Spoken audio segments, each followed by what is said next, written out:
Game 2 of the Corvallis Super Regional. It's definitely not the way that the Tigers wanted it to go. The Oregon State Beavers even it up at 1 apiece in a 3-game series in the Corvallis Super Regional by the score of 4-3. The Beavers, so it's weird to say, are victorious tonight, as a lot of us suspected they might be, facing a great team, the number 3 overall seed in the tournament. You would expect nothing less. We're going to break down initial reactions, thoughts, opinions here on this late night live stream in a little bit of an abbreviated fashion. I know it is late. We will get this done as soon as we can for you, but we appreciate you being here live if you are here live. We also appreciate those watching on the replay, maybe tomorrow morning if you're asleep right now. I envy you, to be honest with you. Anyway, as we get started tonight, we always like to do this. Please do make sure if you are watching live, especially, but even on the replay, our check-in period right now, smash the like button if you are here on YouTube. Share it out on social media, retweet into Facebook groups. Everything you can do to invite people to be part of our conversation tonight is much appreciated. And right now in the comment section, please do post where you're watching from, a city, a state, international, wherever you're watching from. We'd love to know who's here hanging out with us tonight, and we will take your comments, questions, and opinions throughout the stream tonight. It is disappointing. I will say that I suspected that this might happen. I was trying to think back to last night's late night live stream and my predictions about how it would go down. And I think this is basically kind of how I saw it going. Obviously, I don't think I didn't prognosticate things enough to be exactly right, but I definitely think I had this one kind of pinned about the way I thought it might go tonight.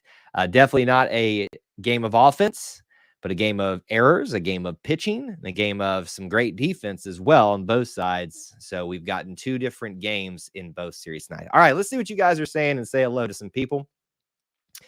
Jack says, I think it was a crappy call to end the game. Catcher did a frame job. I will counter, Jack, that we also did a very nice frame job a couple of times.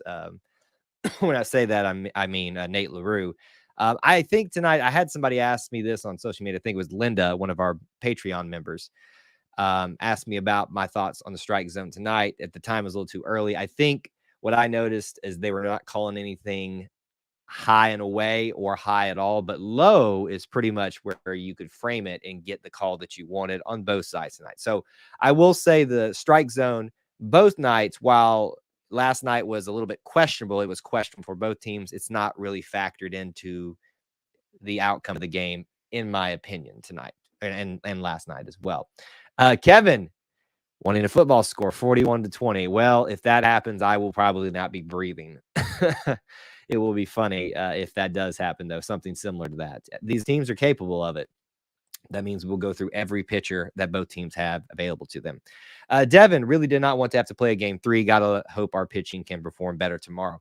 Yeah, we'll talk a little bit about that in detail, what to expect. Obviously, Mason Barnett probably getting the start tomorrow, but you can expect to see a lot of pitchers, probably some of the ones that you saw in game 1, Carson Skipper, Burkhalter.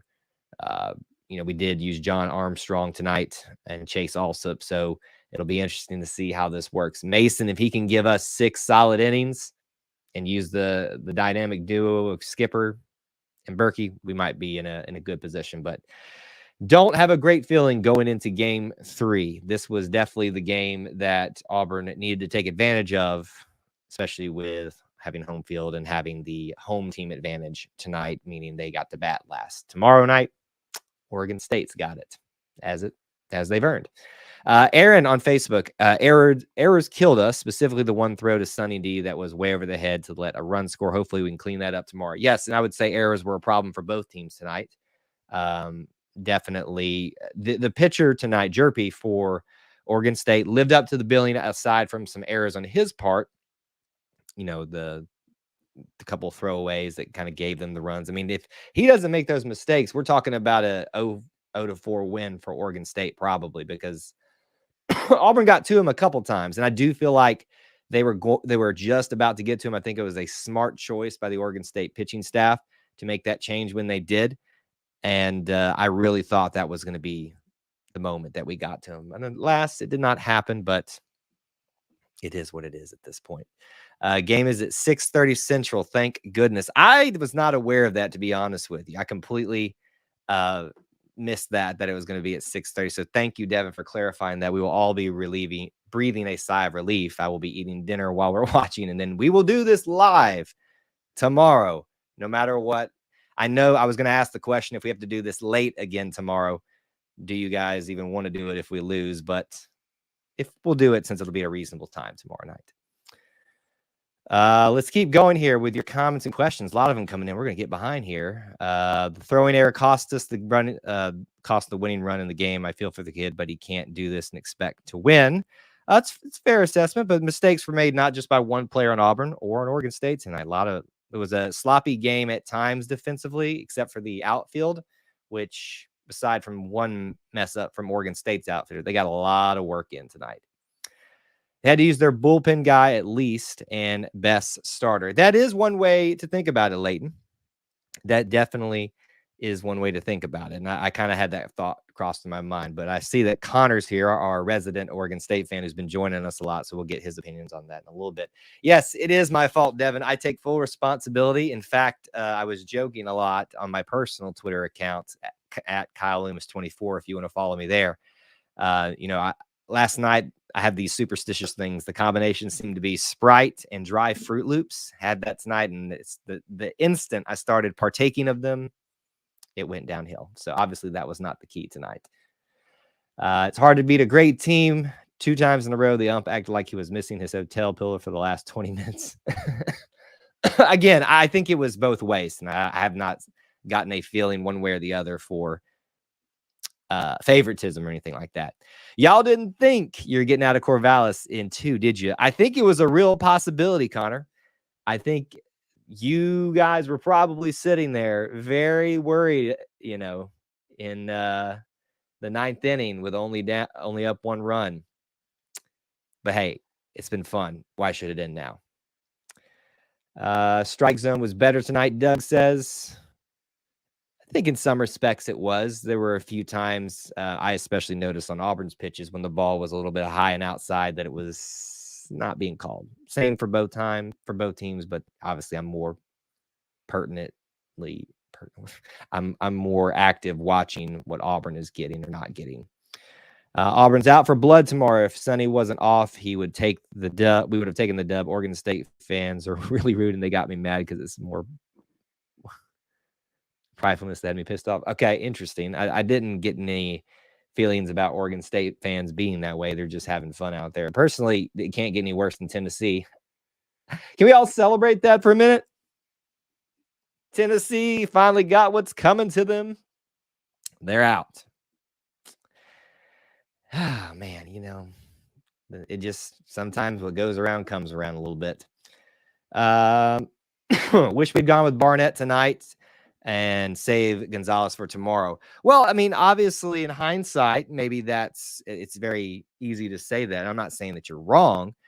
I just think that there was something about this team, Oregon State, I'm saying, that I didn't like the matchup with Gonzalez as much as I love him as a pitcher and think he's our best pitcher. And I loved seeing the best versus best tonight. I do think that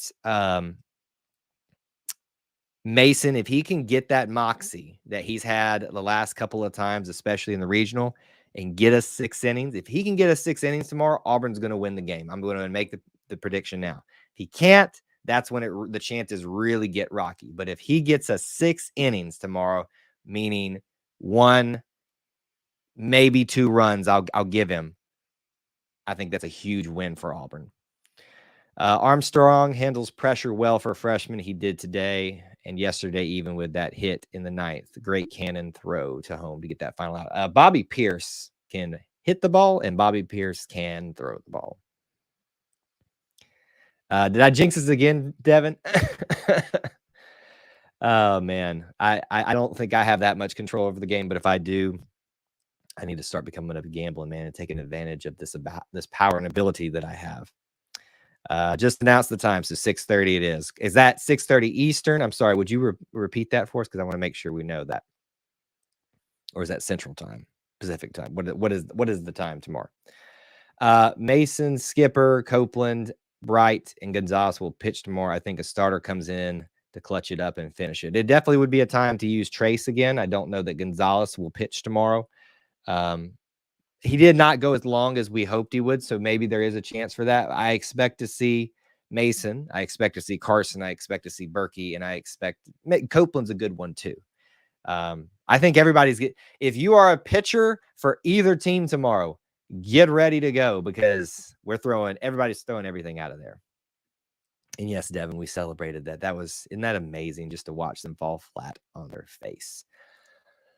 Do you think the weather tonight affected the bats like the talk radio? And again, tonight on TV, the announcer said the ball didn't go as far. There is some, talk to that. If you think about professional baseball, the ball flies a lot better at Coors Field in Denver because the air's thinner because it's up higher. Oregon State's up higher. I don't know the physics of everything, but I think cool air, it's not as much resistance, or is it warm air? Either way, this is not a science thing.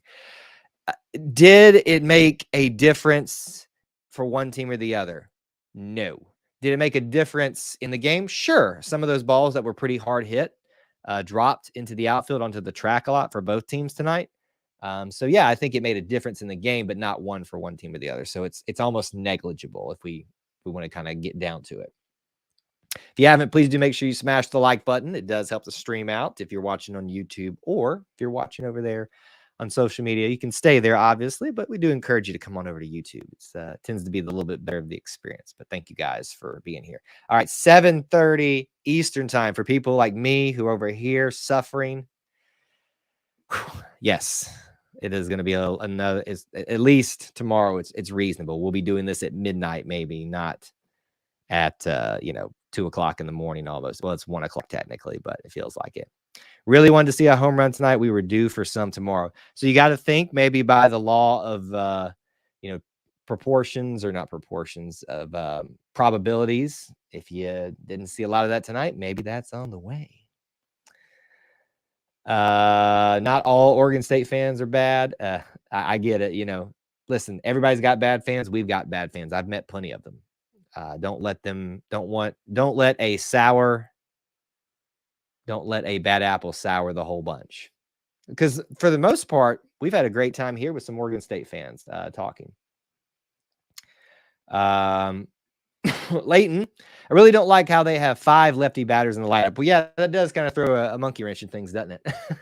I will say for the most part, though, it hasn't really affected Auburn all that much.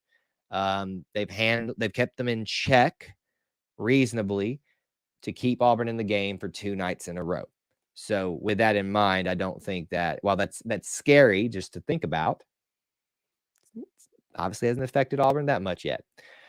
Brooks hit straight to the center, was a couple of feet from a homer, just hit below the orange line. I think there were 2 back-to-back on that, right? Very close, like that close to this game being tied up. It would have been awesome. All right, keep your comments and questions coming.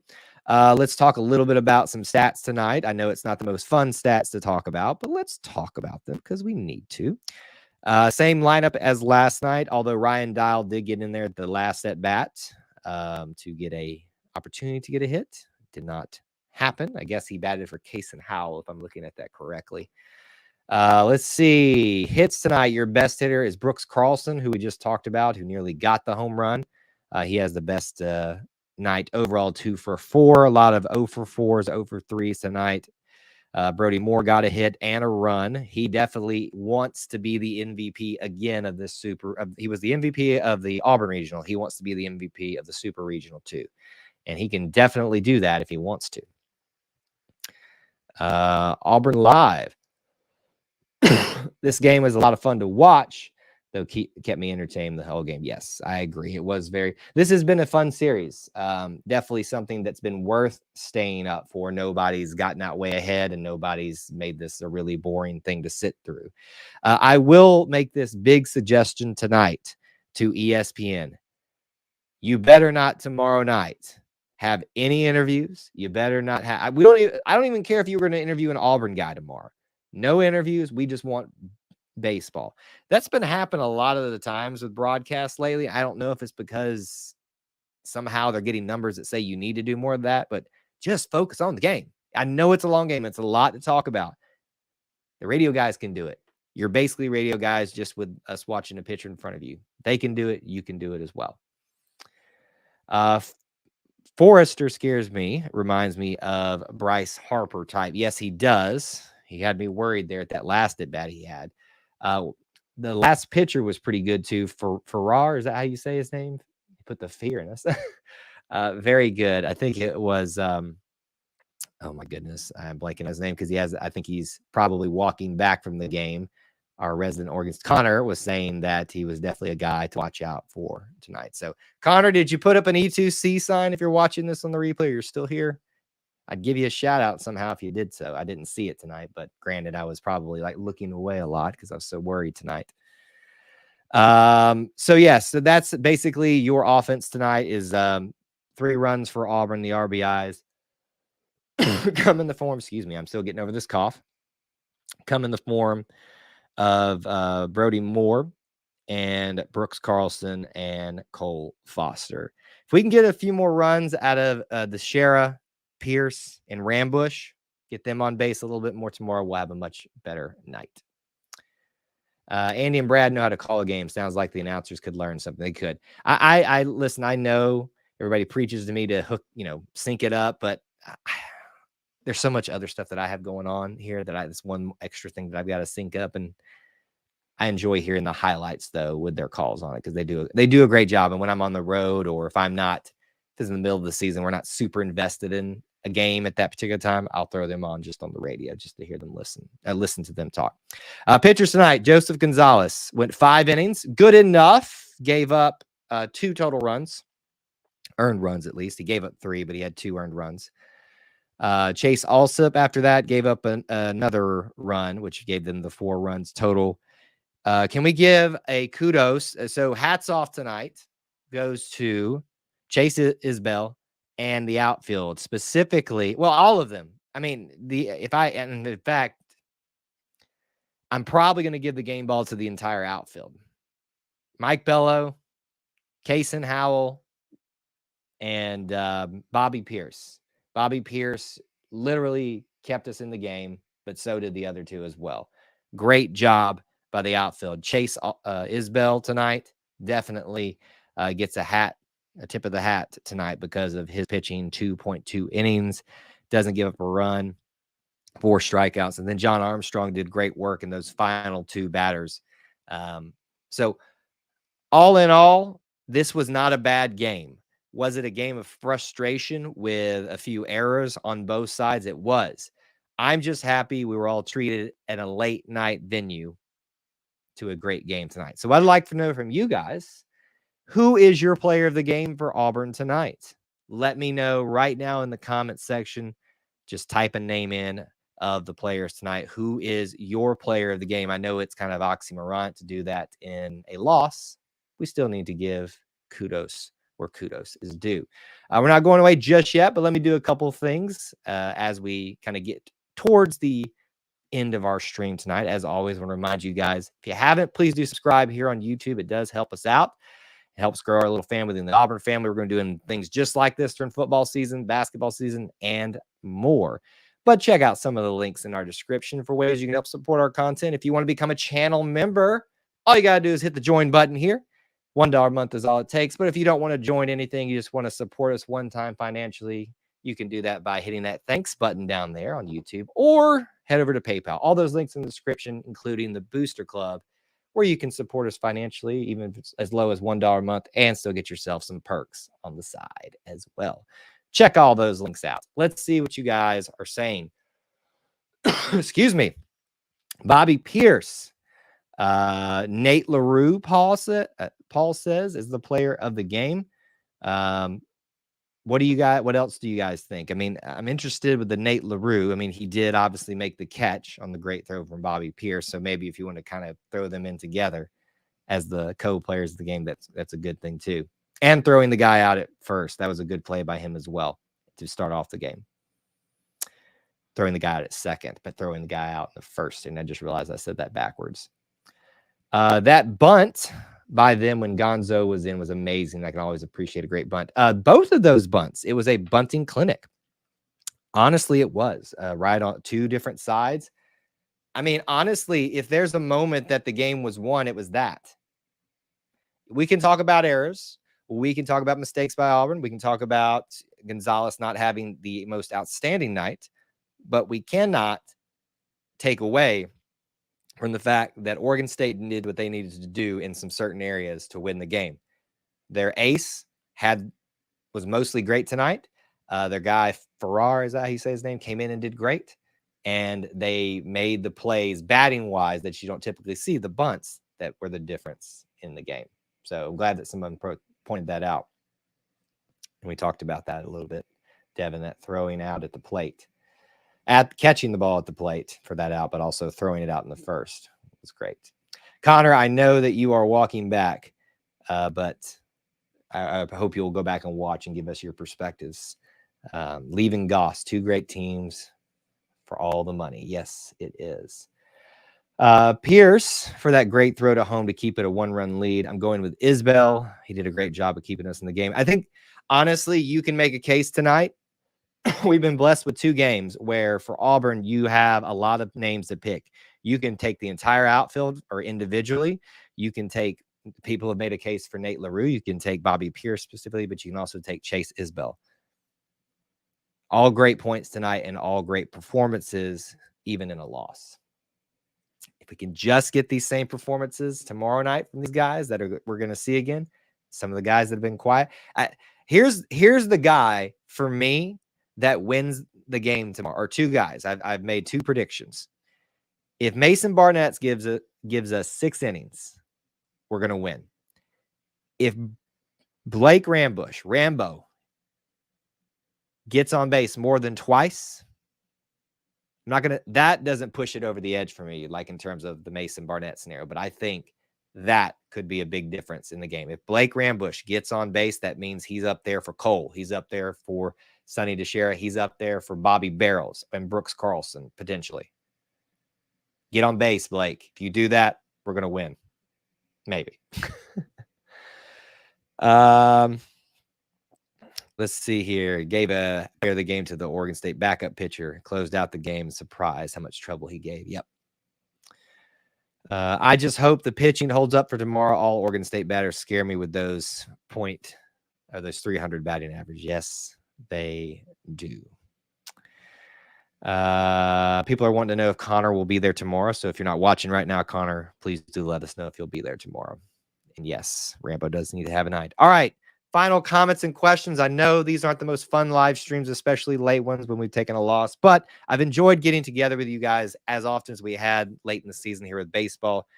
Tomorrow, we will go live right after the game. Be here, be ready. I will put the link up tonight. If you want, you can go over and find it in a few hours or in the morning and hit a reminder button to come. If you hit the like button ahead of time, sometimes it'll go ahead and notify you as well. But the easiest thing to do is subscribe, but also hit the notification bell to all notifications so you don't miss it. But usually just a few minutes after the game ends, we will be live. Rain or shine, win or loss. Let's do this. Mason Barnett, it's on you. Blake Rambush, it's on you, buddy. Those are the two names I'm looking for tomorrow night. But regardless of how it ends tomorrow, I am excited. I am proud. And this has been a fun Super Regionals to be a part of. So I hope you guys are ready for tomorrow night. Stay tuned, and we'll see you very, very soon. War Eagle.